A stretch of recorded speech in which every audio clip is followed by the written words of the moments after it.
नमस्ते साथियों, फिर से स्वागत है आपका इस चैनल पर। जैसा कि कल हम आपको 10 क्वेश्चन हल करवाए थे, आज 10 क्वेश्चन और हल करवाएंगे। इसके बाद हम नया टॉपिक चालू करेंगे ना। तो चलिए चलते हैं आज फिर से प्रश्नोत्तरी नंबर 4 पर। क्वेश्चन नंबर 1, पहला क्वेश्चन है, निम्नलिखित में से अयोग्यवाह है। निम्नलिखित में से अयोग्यवाह है। अल्पप्राण, महाप्राण, विसर्ग, संयुक्त व्यंजन। इसमें आपको ये बताना है कौन सा अयोग्यवाह व्यंजन होता है। अल्पप्राण, महाप्राण, विसर्ग कि संयुक्त व्यंजन, कौन होता है भैया? इसमें होता है आपका विसर्ग। कौन होता है? विसर्ग। बताए थे ना हम, अनुस्वार और विसर्ग क्या है आपका? अयोग्यवाह व्यंजन है। क्या है भैया? अयोग्यवाह व्यंजन। क्यों कहा जाता है अयोग्यवाह व्यंजन? क्योंकि इसका ना इसे न स्वर में गिना जाता है ना तो व्यंजन में, इसलिए इसे क्या कहा जाता है? अयोग्यवाह व्यंजन। ठीक है, चलिए दूसरे क्वेश्चन पे चलते हैं। निम्नलिखित में से कौन सा वर्ण ट वर्ग का नहीं है? कौन सा वर्ण ट वर्ग का नहीं है? कौन है? ड, ढ, अड़, त। इसमें आपको यह बताना है कौन सा वर्ण ट वर्ग। ट वर्ग बताए थे ना हम, ट, ठ, ड, ढ, ड़। तो कौन सा ऐसा वर्ण है जो ट वर्ग में नहीं गिना जाता? ड, ढ, अड़, त। बताइए कौन है? त। ये त कौन सा वर्ग का है? ये दंत वर्ग का है, त वर्ग का। त वर्ग में क्या क्या आएगा? त, थ, द, ध, न। ये क्या हुआ? ये तो त वर्ग का है। और ये सब जितने हैं ड, ढ, अड़, ये ट वर्ग के हैं ना। ये सब ट वर्ग के हैं। ठीक है, वर्गों की संख्या हमने बताया था कितने वर्ग होते हैं आपके? 5। क वर्ग, च वर्ग ना, ट वर्ग, त वर्ग, एक प वर्ग। हर वर्ग में कितने व्यंजन होते हैं? 5।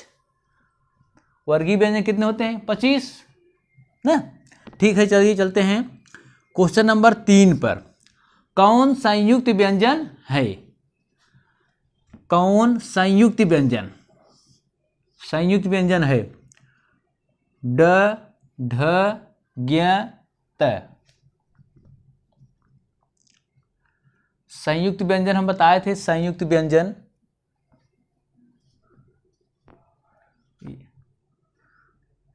ये है आपका, ये भी नहीं है, ये भी नहीं है, ये भी नहीं है, ये है ज्ञ। ज्ञ क्या है भैया आपका? संयुक्त व्यंजन। संयुक्त व्यंजन कितने होते हैं? 4, छ, त्रंग, ज्ञ, स्र। ये तो आपका द्विगुण व्यंजन है, ड और ढ ना। और ये तो त वर्ग का है, तथन। अब चलिए चलते हैं क्वेश्चन नंबर 4 पर। ए ऐ वर्ण कहलाते हैं। ए ऐ वर्ण कहलाते हैं। तालब कहलाते हैं कि नासिक कहलाते हैं कि कंठ तालब कहलाते हैं कि ओष्ठ कहलाते हैं? ए ऐ वर्ण कहलाते हैं। तालब, नासिक, कंठ तालब, ओष्ठ। तालब कहलाते हैं, तालब तो नहीं कहलाते। ये नासिक, नासिक भी नहीं कहलाते। ओष्ठ, ओष्ठ भी नहीं कहलाते। क्या कहलाते हैं? कंठ तालब। क्या कहलाते हैं भैया? कंठ तालब। पूछेगा ए ऐ वर्ण कहलाते हैं तो कंठ तालब अगर क्वेश्चन में रहेगा ऑप्शन में, ये टिक करेंगे आप ना। अब क्वेश्चन नंबर 5 पे चलते हैं। किस क्रमांक में अघोष व्यंजन है? अघोष, अघोष हम बताए थे, यर है, वह है कि डर है कि शश है? बताइए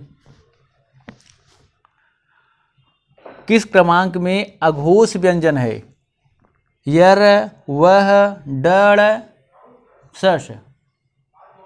कौन है भैया आपका? ये है अघोष। बताया ना अघोष व्यंजन कितने होते हैं? 4। श, ख, श 3 होते हैं। श, ख, श, एक सही ये आपका है ना। और जो ह होता है ये है अघोष नहीं है, यह क्या है, यह घोष है।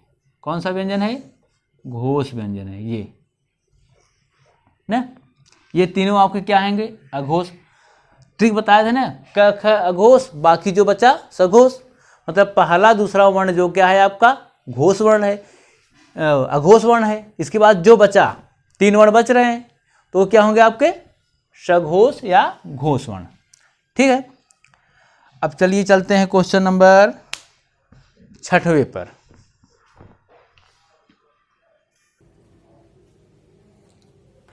अब देखिए भैया 6वां क्वेश्चन, किस क्रम में पार्श्विक व्यंजन है, किस क्रम में पार्श्विक व्यंजन, पार्श्विक व्यंजन है। त ठ ल र, बताइए किस क्रम में पार्श्विक व्यंजन है। ट ठ ल र, बताइए कौन है भैया, आपका ये है, ये पार्श्विक व्यंजन है, ये ल ना। ल क्या है आपका पार्श्विक व्यंजन। पूछेगा कि कौन सा पार्श्विक व्यंजन है, तब भी आप कौन टिक करेंगे, ल ना। अब चलिए चलते हैं 7वें क्वेश्चन पर।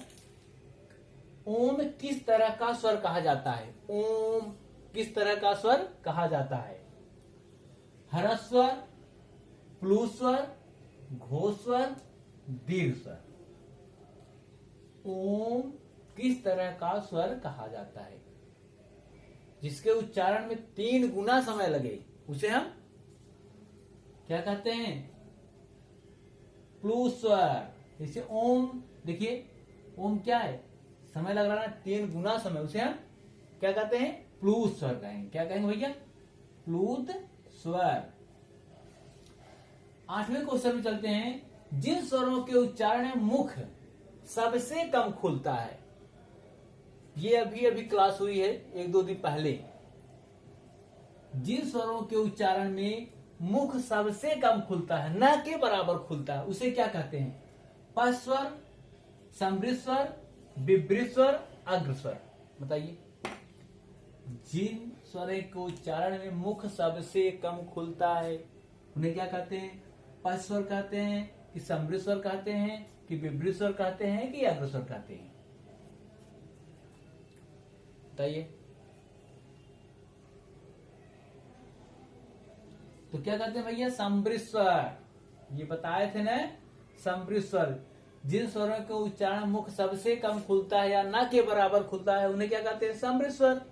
और जो थोड़ा सा खुलेगा उसे हम अर्ध सम्मिश्र कहते हैं, और जो पूरा मुख खुल जाए आपका उसे विभ्रिस्वर कहते हैं, और जो आधे से थोड़ा ज्यादा खुले उसे क्या कहेंगे, अर्ध विभ्रित स्वर ना। विभ्रित स्वर आपका आ है ना, ये देखिए आ, ये विभ्रित स्वर है आपका ना। अग्रस्वर ई है। पश्चस्वर जो जीभ का पश्च भाग काम करे उसे पश्चस्वर कहते हैं। सम्मिश्र क्या है, जो आपका मुख न के बराबर खुले, जैसे ई उ ऊ, ये क्या है आपका सम्मिश्र है ना। अब 10वें क्वेश्चन चलते हैं, 9वें क्वेश्चन पर। किस क्रम में पश्च स्वर है, पश्च।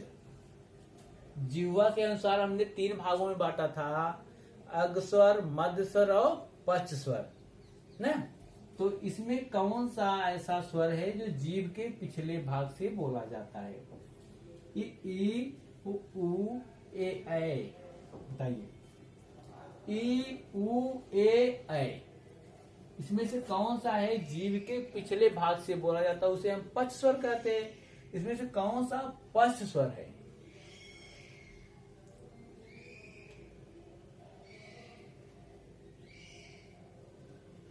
कौन है भैया, ये ऊ। देखिए ये आपका ऊ, ऊ क्या है, पश्च स्वर, जीभ के पीछे वाले भाग से बोला जाता है ना। अब 10वें क्वेश्चन और अंतिम क्वेश्चन पे चलते हैं। छ त्र ज्ञ व्यंजन है, छ त्र ज्ञ व्यंजन है, मूल स्वर है कि संयुक्त स्वर है कि संयुक्त व्यंजन है कि अनुस्वार है,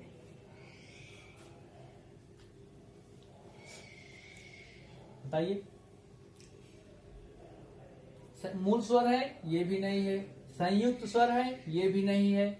संयुक्त व्यंजन है आपका। कौन सा है भैया? संयुक्त व्यंजन। ये भी आपका नहीं है। अनुस्वार आपको बताए थे, अनुस्वार ये है आपका, इसे ऊपर बिंदी लगे अनुस्वार है ना। मूल स्वर, जो हर्ष स्वर है उसे हम मूल स्वर कहते हैं। हर्ष मतलब छोटा स्वर।